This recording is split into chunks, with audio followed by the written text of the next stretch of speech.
Hello and welcome. I'm Abbie Broad, mindset and mental resilience coach for women in business. Okay, so today the question I'm asking is, are you talking to me?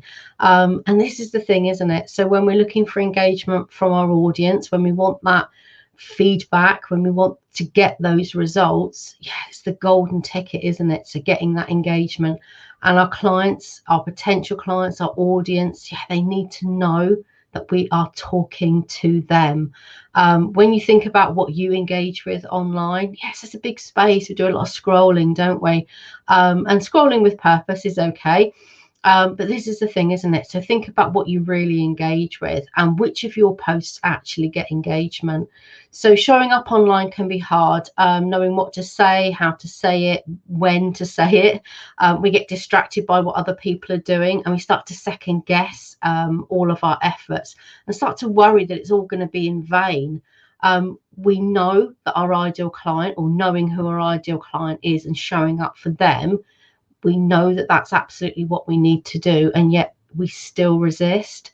What happens is we end up showing up a little bit weak, and certainly from my point of view, something that I did a lot of was I hid a lot behind telling my clients or my audience what they needed, instead of trying to sell them what I knew they wanted. People buy what they want, they don't necessarily know what they need. So here's the thing. So we tell them what they need instead of telling them what they want. We're trying to be liked as well. Certainly that was a struggle for me, trying not to bother anybody, which meant underpricing and over delivering, trying to get inside people's heads too much, which then meant overthinking the message, which meant creating content became quite a laborious task, resisting a niche for fear of what we might miss out on, and showing up too much in your 20%. So we talk about so Gemma does a lot of social media stuff. I share that space with her on Facebook. And what she talks about for social media strategy is the 70-20-10. So 70% personal, 20% educational, and 10% selling, which is basically what Facebook and Instagram, it's what all the platforms want you to do. They want you to be more of yourself, and show up less silly, and more personal. So this is the thing, but we resist it, don't we? Resist being personal for fear of vulnerability. We hide behind our skills and credibility.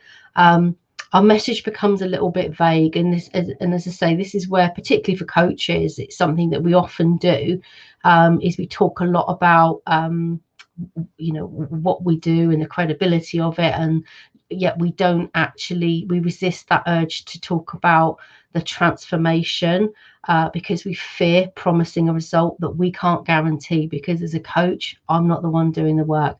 Whilst I absolutely play a part in that, I would say a valuable part, it is a facilitation of a process. And no matter what your product or service is, we will often hesitate to overpromise, and it causes us to be very woolly in our message. And again, so your clients, your potential clients, will be sitting there thinking, well, is she really speaking to me? This is the thing. So I've had comments recently since making adjustments, certainly with when I started to promote my book, and people were reading it, and it was like, I get comments like, Abbie, it's like you're in my head. It's like this book was written for me. And that just brings me so much joy and relief, relief that I'm getting my message across. And this is the thing. So we struggle because consistency requires confidence and courage. And for this, we need context for that. Learning to love the online space was, for me, a process of showing up for my ideal client. Finding that perfect copy that gets you engagement and sales can sometimes feel impossible. And big business, it doesn't happen overnight. There is a combination of factors that help us to get our message right, to help our clients to understand that it is exactly them that we're speaking to. But for me, definitely a turning point was overcoming that fear of vulnerability, showing up and being okay with being me. It it meant confidence, it meant credibility, but it also meant my message was far more effective. Understanding the pain points of your client, absolutely. We need to understand what it is that our clients need in order to be able to meet that need. How I offer when we work with our ideal client, it is my true belief that our ideal client process begins with us. Who do you want to work with? Who brings you joy? Who makes you inspired and makes you want to be the best version of yourself?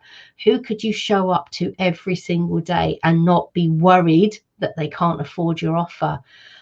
This is the thing. So it's one thing to be told we need to know who our ideal client is and speak to them. It's a very different story to actually be able to overcome those hesitations and do it.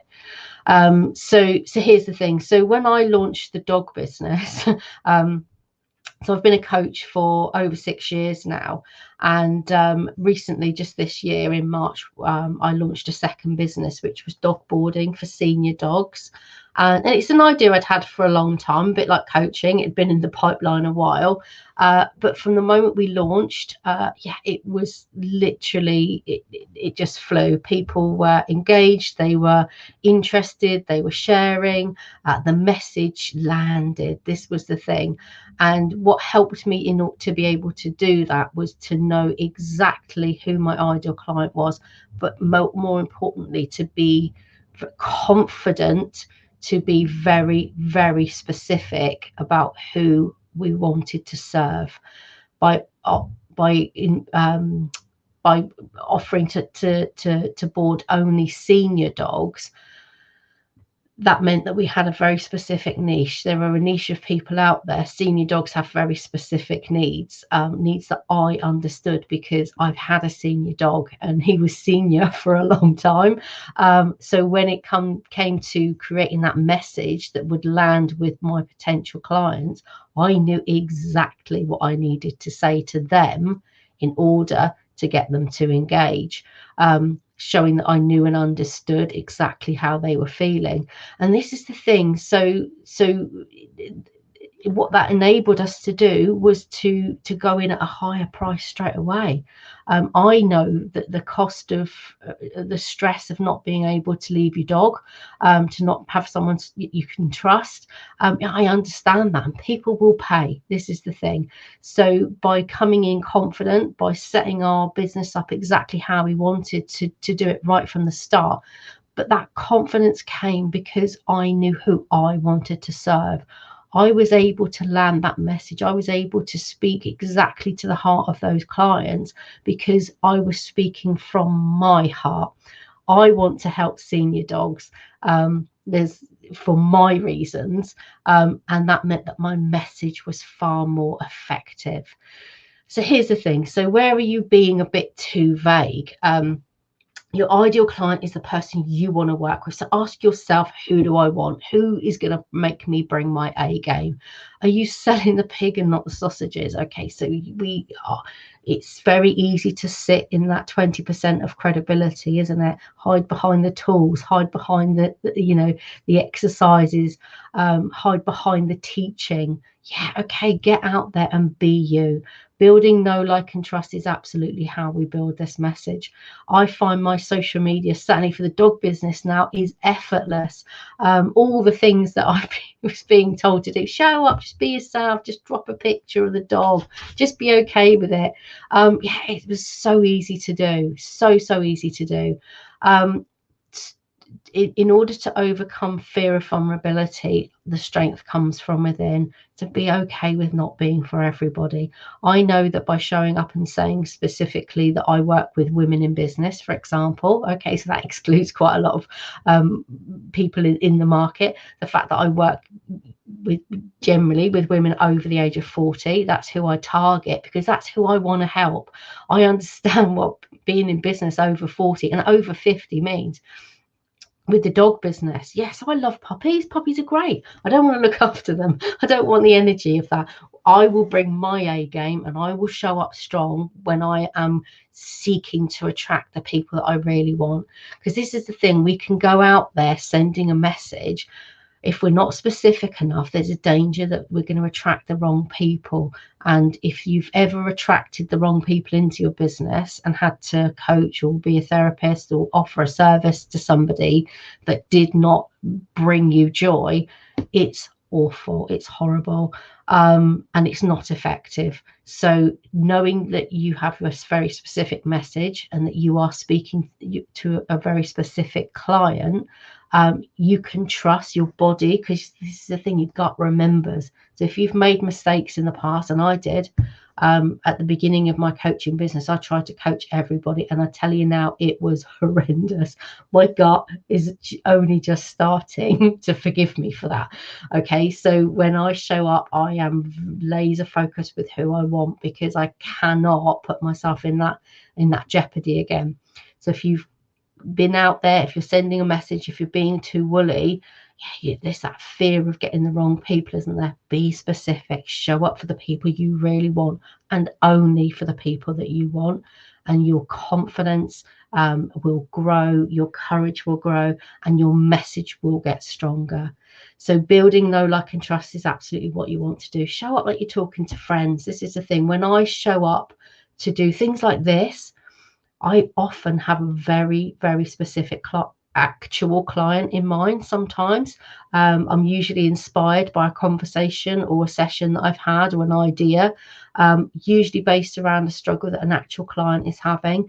But maybe I've seen one of my clients or my audience seeking some help or struggling with something.